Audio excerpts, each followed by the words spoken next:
Hello বন্ধুরা, কেমন আছো তোমরা সবাই? আজকে আমি শর্মিলার আইবুড়ো ভাত দিলাম। শর্মিলার পরিচয় করে দিচ্ছি। শর্মিলা হচ্ছে আমার দেওরের, মেজ দেওরের মেয়ে। ওর এক ছেলে এক মেয়ে। ওর ছেলের হচ্ছে গত বছর বিয়ে হয়েছে। প্রচুর ভিডিও দিয়েছি, তোমরা সব দেখেছো। আর আমরা হচ্ছে জয়েন্ট ফ্যামিলি। আমার বড়রা হচ্ছে 3 ভাই। যেহেতু মেজ দেওর আগেই বিয়ে করেছে, আমার মেজ দেওরের 8 বছর পর আমাদের বিয়ে হয়েছে, সেই জন্য শর্মিলা মানে ওর ছেলে মেয়ে, সেই জন্য অনেকটাই বড় মামামের থেকে। আর এ হচ্ছে আমার ভাগনা, খুব ভীষণ দুষ্টু। ও আগেই শর্মিলার আইবুড়ো ভাতের আগে ও নিজে বসে আছে।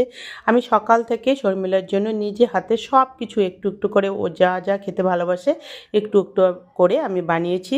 আর বাড়িতে এসে আমার ভাগনারা, আমার 2 ভাগনা, এই আমার ছোটো ননদের মেয়ে ছেলে, আর হচ্ছে অপূর্ব হচ্ছে আমার বড় ননদের ছেলে। অপূর্বর জন্ম, মামামের জন্ম একই দিনে হয়েছে। আর ও হচ্ছে রিতেশ, আমার আর এক দেওরের ছেলে। এ হচ্ছে আমার বৌমা, মানে বাপুনের বউ। আর আজকে শর্মিলার আশীর্বাদে আইবুড়ো ভাতের জন্য আমি নিজে হাতে সকাল থেকে সব কিছু করেছি, আর নিজে হাতে দেখো সাজিয়েছি।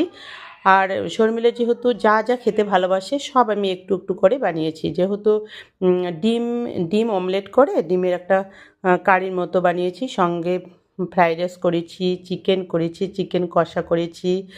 আর আর আর চষি বানিয়েছি, সঙ্গে মালপোয়া বানিয়েছি। শর্মিলা যেহেতু মালপোয়া খেতে ভালোবাসে,